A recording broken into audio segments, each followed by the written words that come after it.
To assess the situation legally are two very talented legal minds. In Los Angeles, criminal defense attorney Troy Slayton. Hi, Troy.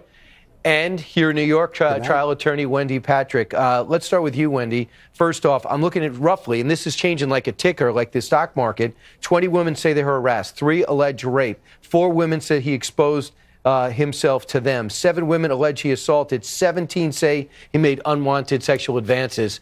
How rare is this case? To me, I've never seen anything like this. Yeah, this really isn't a class by itself. It's becoming a case of patterns making the predator. And it's one of those cases where one of the things that's going to be very important is where did these things happen and when? That's going to determine whether or not we can file criminal charges. But here's the thing, Brian, justice delayed doesn't have to be justice denied for those victims, because even if there's one case that can be filed, some of the other cases, even if they're well beyond the statute, a judge has the discretion to let the prosecution use those victims as evidence showing intent and pattern, which corroborate the allegations of the case that can be filed. So, Troy, I'm looking, some of these cases are some very famous names. Mia Sorvino, her allegation goes back to 1995 of harassment. Angelina Jolie, 1999. And this other woman, Louisiana Geis, who I did not know, says she was assaulted in 2008, and there's some just around the corner. What is your take on how much trouble he's in? He's in a lot of trouble, both civilly and criminally. You know, yesterday on Tucker Carlson, Harvey Levin from TMZ said that he can't imagine why the DOJ would be looking into Weinstein and the Weinstein Company and Miramax, because he can't think of any federal charges. And so the DOJ must be doing this politically. That's just not true. The thing that jumped out to me was RICO. If the people at Miramax and the Weinstein Company knew about this, if they helped cover it up, if, as the story is being reported, some people would leave the room to allow him to engage in that type of activity, and if he offered or promised anyone something in return for sexual favors, then this could bring down the Miramax company, and this is really huge. All these projects are actually running from the Weinstein Group right now. So there was a talk of Jay-Z saying, hey, I'd like to go in there, be an investor, and take it over, but no one wants any part of this. That's a side note. What about the assistant that wrangles the would-be star? What about the production, you know, maybe the directly, you know, the assistant at the desk? What about a friend of his that sets up in a restaurant? Are they all in trouble? Right. Great questions, Brian. So there's different levels of liability that could be attached to who knew what when, which is where we are now, naming and shaming. Remember that the liability that a company might face depends on who engaged in the harassment. If it's a manager or supervisor, the company could be liable whether or not they knew about it.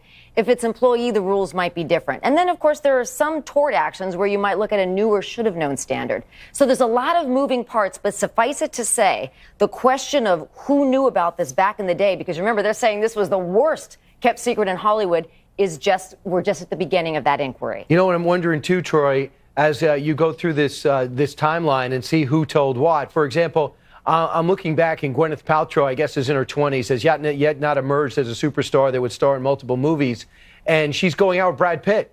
And she gets assaulted. She goes and tells Brad Pitt, who goes up to Harvey Weinstein and threatens him, and they don't have any problems again. But yet she doesn't come forward. They become megastars. They did not use their fame and power to put the pressure on him. Some of these names are the who's who of Hollywood success stories. What is the mindset? You're out in Los Angeles of not going back and correcting the crime. Well, I have to say that, you know, look, I've never been the victim of a crime like that. And Hollywood is a very tightly knit community, and nobody wants to be on the blacklist. I was in the entertainment business for over 20 years in TV and movies in the 80s and 90s. And you just don't want to do anything to rock the boat. And so these people may have been frightened for their careers. But now that they're, you know, A-list stars, now would certainly be the time to come out, let the truth be known, and let the chips fall where they may. You know, you are so right, because I see so many celebrities who have come out and they seem very talented, like James Woods, and they say, oh, by the way, I'm a conservative. I think George Bush was pretty good, and I'm for Donald Trump, and they can't get work. And they are afraid to rock the boat. The word is keep your mouth shut, don't rock the boat. Even if, Wendy, you're Brad Pitt. No, and that's just it, as people are saying, well, there are some of the caliber that they didn't need to worry about rocking the boat. But here's the thing, Brian, about sexual harassment victims, and sometimes even those. Because I'm not judging the women at all. No, I just wondered. Right. It is the most obviously underreported crime in the world. And part of the reason for that has to do not just with the am I going to get the next role, but there are relational dynamics and a power imbalance that exists between somebody like Mr. Weinstein. Sometimes that in and of itself is a factor separate and apart from worrying about losing a role. And that awkwardness, that almost humiliation and shame at having been a victim or allowed it or worried that, God forbid, you gave out the wrong signals, that's another reason that some victims don't come forward until somebody else does. And listen, I'm not judging anybody. I will just say this. It just seems that Hollywood has these inside jokes. So we go back and see Seth MacFarlane hosting a show in 2013 and saying that, hey, see these women who are finalists to win this Oscar? You all don't have to pretend that you're attracted to Harvey Weinstein. The Harvey Weinstein, fine. And then he goes, I want to clarify that. I'm really doing that for my friend in 2011 who was assaulted by Harvey Weinstein, Jessica Barth, who went on to a lot of success. So that's why I took that shot at him. Really? How courageous. Yeah. You took a shot at him in a way in which we don't even know what you're talking about. That's right. The conspiracy is continuing to this day. Sense. If the people at Miramax just the other day and the Weinstein Company are saying that they had no idea, his brother is saying we had no idea that this was going on. But David Boies, who was negotiated his contract in 2015, said that they knew of at least 3 or 4 settlements that were paid to women. So for them to have this big surprised look on their face really means that maybe they're trying to win an Oscar. Good point. Now, I want to tell you how big this is going to be and why you guys should probably keep your nights free for a while. Because as I was coming in tonight studying for the Weinstein story, now we have an Amazon story. This got Roy Price, who's now put on leave, according to reports. He's head of TV for Amazon. Evidently, this Rose McGowan claimed that she was raped by Harvey Weinstein. When she relayed that story, her project was killed. It wasn't, I'm going to go to bat for you and right this wrong. And now she wants redemption. She tweeted about it. This guy's put on leave, and this goes right to Jeff Bezos. No, it really does, and that's part of one of the other collateral issues we're talking about here is you're not allowed to retaliate against somebody for coming forward with the story. And the law is supposed to protect whistleblowers. Yet in practice, we see instances like this happen all the time. And, there's obviously civil liability and criminal liability that can lie for this sort of thing. And even if we can't go forward criminally, some of these women that are coming forward could bring tort actions. And remember, that's only a preponderance of the evidence as opposed to beyond a reasonable doubt. Much more success. So, Troy, to help me understand, most people listening right now don't go to Los Angeles to become famous actors and actresses. If I'm a 24-year-old aspiring actress and I feel as though I was threatened, assaulted, or raped by Harvey Weinstein or somebody that powerful, would you take my case? Would you say, okay, I'm going to take the 24-year-old unknown against the Hollywood mogul? You probably wouldn't take that, would you?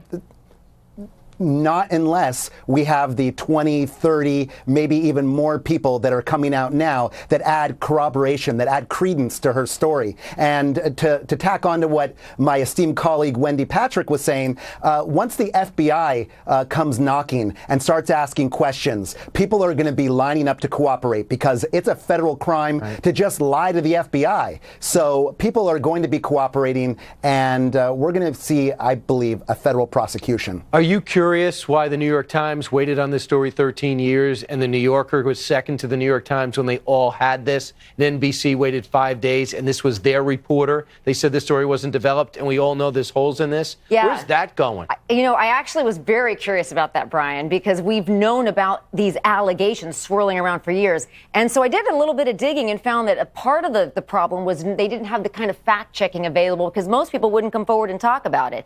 It's the safety in numbers. It's the now everybody is willing. Everyone says, well, now someone more courageous than I came forward and I'm going to add fuel to the fire.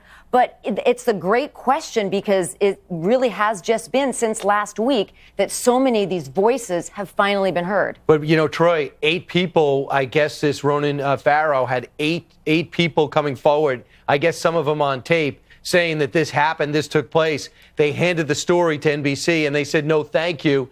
And the New Yorker says, welcome. But they still were second to the New York Times, who originally had this 13 years ago. So it shows you the powerful can actually lace together a big protection shield. Some of it's by paying off people in the Democratic Party and becoming a bundler. Others are, you've got to get someone of influence in the press to attack people that don't go along with your scam and protect you should they get offensive on you. Am I correct?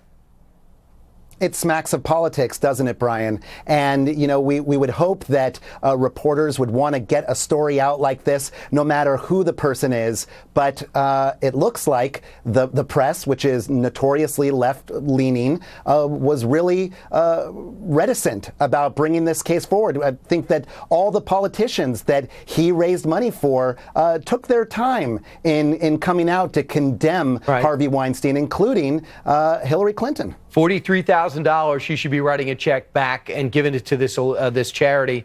And President Obama got $54,000. I imagine President Obama was in the dark. You would never send your teenage daughter to intern for somebody that you heard these things about. But for Hillary Clinton, that's with him a lot longer, there's going to be a lot of questions. There sure have been a lot of questions, Brian. Every second that she waited had been a question. You know, Troy's been in both the acting business and the legal business, so he can appreciate some of that pressure from Hollywood. But somebody like Hillary Clinton, obviously she knew she was going to have to come forward. So, yeah, now it's why the waiting game. Why did it even take one day, much less several? And, Troy, I imagine whether you're acting or doing something in a courtroom, the gel always works, right? You're a man that looks good in gel, whether it's for a part or whether it's defending a case.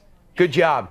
I have a little bit in right now. Guilty as charged. Gel or jail? I couldn't quite hear what It's Brian gel. said there. Troy Slayton, Wendy Patrick, thanks so much. Thank you. All right, now coming up straight ahead, President